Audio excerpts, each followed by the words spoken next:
As the marriage equality debate rages throughout the country, Hofstra University's Pride Network hosted a kickball tournament to bring attention to GLBTQ issues. Pride Network member A.J. Duncan took the opportunity to express her feelings on marriage equality.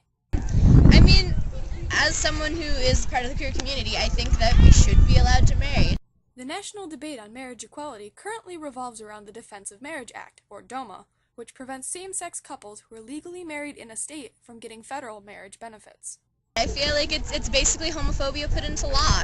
Members of the Human Rights Campaign were also at the kickball tournament to spread information about marriage equality. The Long Island chapter's regional field organizer Dominique Solis was also present, and she stressed the importance of repealing the Defense of Marriage Act.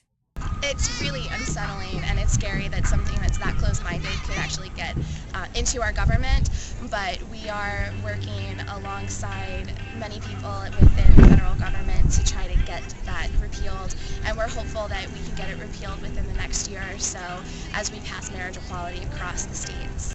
Because of the work of organizations like the HRC, and because of shifting public opinion, the federal government is taking steps against the Defense of Marriage Act, as Pride Network President Christian Fuscarino explains. Just recently, Barack Obama has openly voiced his opinion about DOMA and that he doesn't support it. So I don't think it's really going to stand much longer. It's going to take a lot of work to remove it. But, we're starting to come in a time when more than 50% of Americans support same-sex marriage. In addition to President Obama's statement that he will no longer defend DOMA, the Respect for Marriage Act was introduced in both the House and Senate in March. This would repeal DOMA and provide federal benefits to all legally married same-sex couples.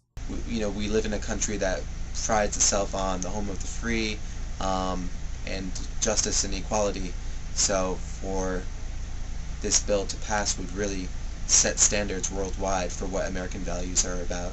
But Solis says that in order to get this federal law passed, it requires a lot of work on a local level from everyone who supports marriage equality. At the kickball game, members of the Human Rights Campaign encouraged participants to fill out postcards to their state senators pledging their support for marriage equality. The more work that we do on the ground here on the local level, the more of a reality that will be. And Fuscarino has other suggestions on how Long Islanders can take action on the marriage equality issue. Well, in New York State, right now, marriage equality is coming up, the bill. So Long Islanders can lobby for the bill, call their local representatives and ask them if they support the bill, encourage other people to get out and vote.